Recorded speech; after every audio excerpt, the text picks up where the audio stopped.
Welcome back to India Tonight. We're discussing the dramatic collapse of Indo-Pakistan talks last week. Aziz Ahmed Khan, let's come to what happened at those two famous press conferences. Was it fitting that Pakistan's foreign minister should have been personally critical of his guest while his guest was still on Pakistani soil? I'm talking about the Indian Foreign Minister, Mr. Krishna. And secondly, should have equated India's Home Secretary with Hafiz Saeed, who India considers the mastermind of Mumbai. Well, I think the press conference, whatever little expressions that the foreign minister used must have reflected his disappointment, where he was expecting so much out of these talks, breaking new ground and all, and nothing happened.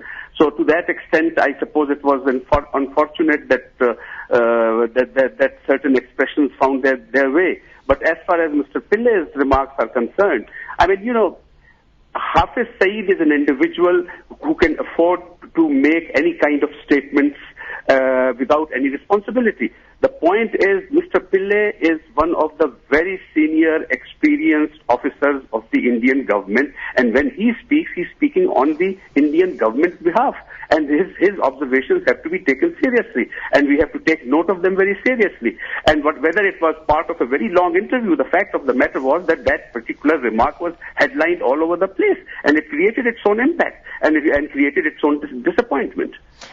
Najam Sethi, how have Pakistanis, ordinary Pakistanis, responded to their foreign minister being personally critical of his guest? It's gone down very badly in India. How's it been taken in Pakistan? Actually, I feel sorry for Shah Mahmood Qureshi.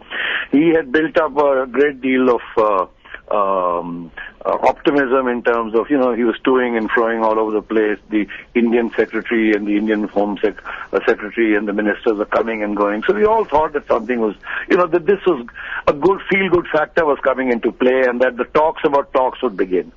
And at the end of the day, I think he was, the foreign minister was put in the situation of feeling terribly let down by his Indian counterpart.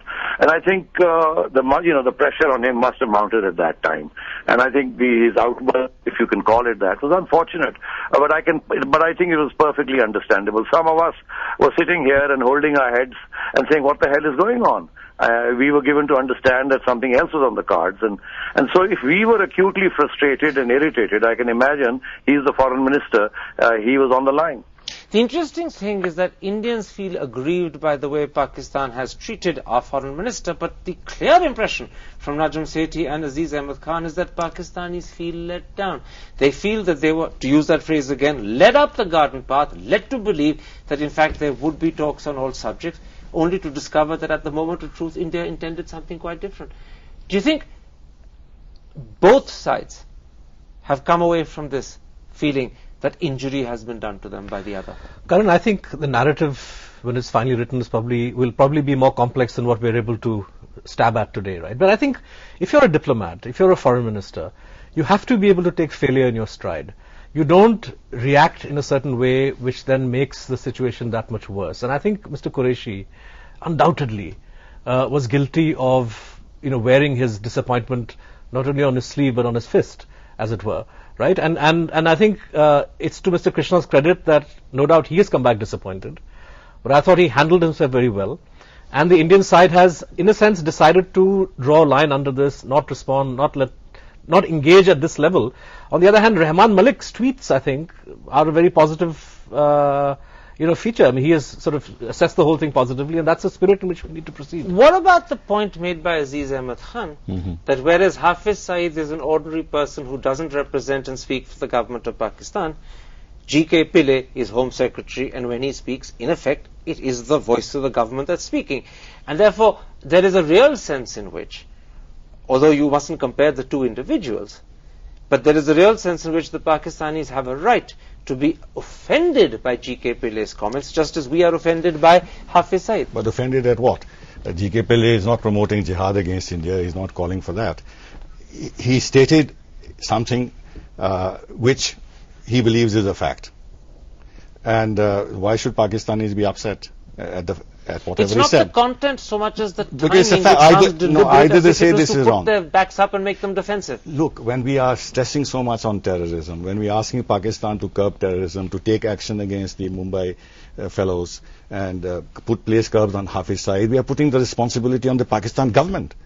Who else are we putting the responsibility on?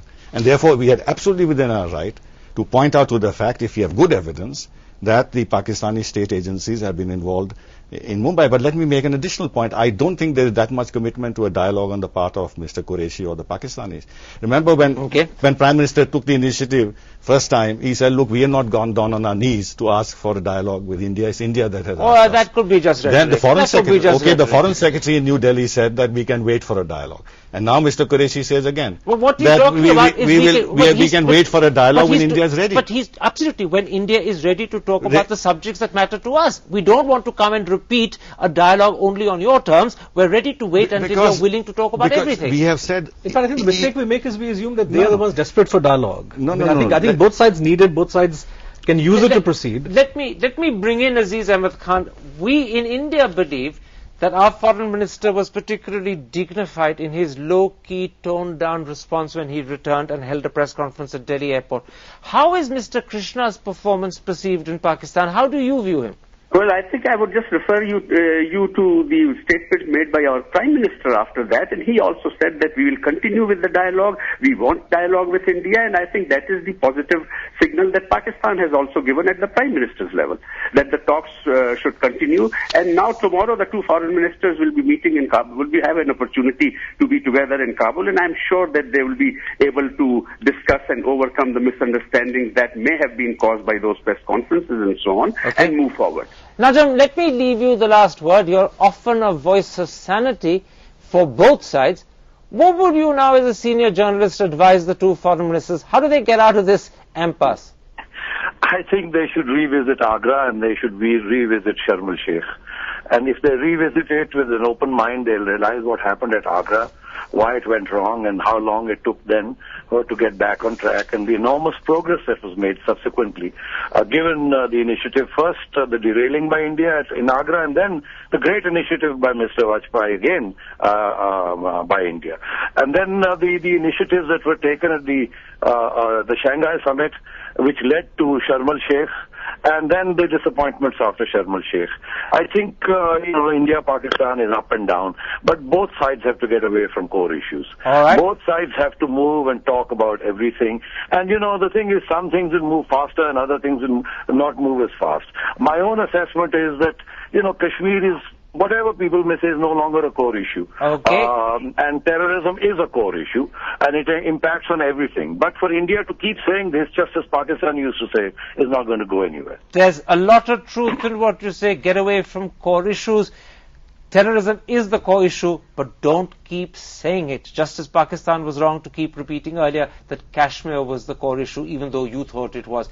I'm afraid I'm going to leave you the last word, simply because voices from Pakistan sometimes need to be heard and listened to in India. I hope my two guests here in studio accept and recognize that sentiment. My thanks to both of you for joining me. My thanks also to Aziz Ahmed Khan and Najam Sethi. And if you have been, thanks for watching. Goodbye. Good night.